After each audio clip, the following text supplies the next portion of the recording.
The focus of today's message is watching our circles.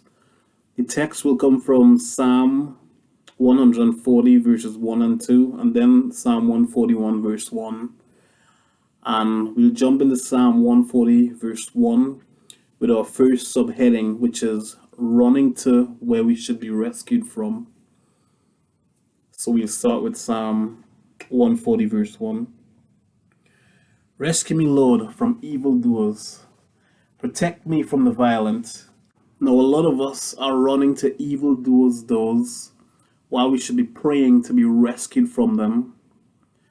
We're petting a serpent when we should really be chopping its head off, chopping off these associations from our lives. We keep friends in our circles even though we know they're adulterers, liars, cheats, etc. And then there's always the cop out with the salt of the earth we're supposed to mix. We'll get them saved eventually. But 2 to 3 years after associating with these people, how many times have we invited them to church? How many times have they asked us to pray for them? What are the signs of that reversal of their lack of interest in God? Yet how many times have they caused us to gossip, or laugh at bad jokes, or speak lustfully? How you answer these questions about people in your circle will speak volumes as to whether they should be in your circle at all, man or woman of God. Second heading, the warmonger. The text here comes from Psalm 140, verse 2. Who devise evil plans in their hearts and stir up war every day. Now, when we hear war, we immediately think of like African militants in a continent that's torn by civil war.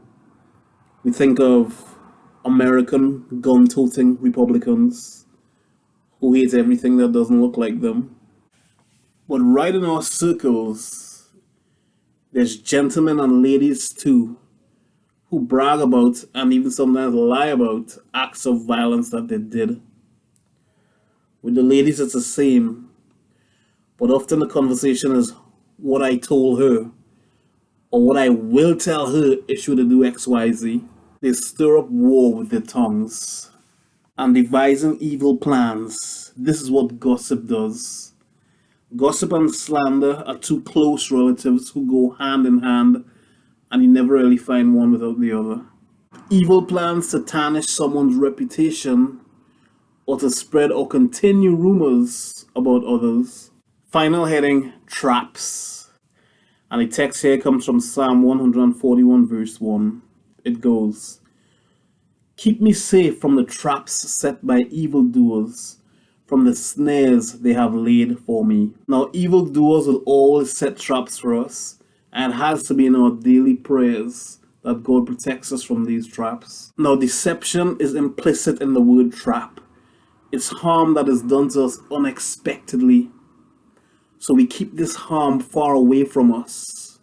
We surround ourselves with good people, or else evil will overtake us like a thief in the night, like a trap.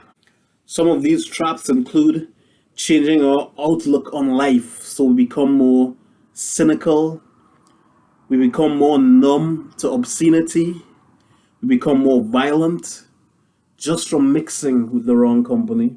Even alcohol abuse, some of us get sucked into that bad habit just to fit worldly and ungodly templates of what manhood should be.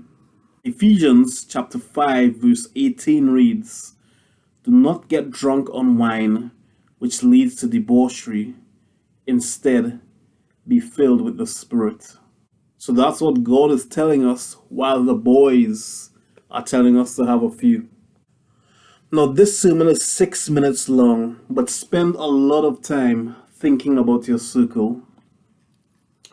Think about the potential traps you might already be falling for, or the ones that you stand to fall for by mixing with evildoers, and we act upon it. We change our circles, because the Bible says that we are better off cutting off a limb or an eye that causes us to offend than for our whole body to end up in the fire. Let us not hesitate to cut off people that cause us to offend. Amen.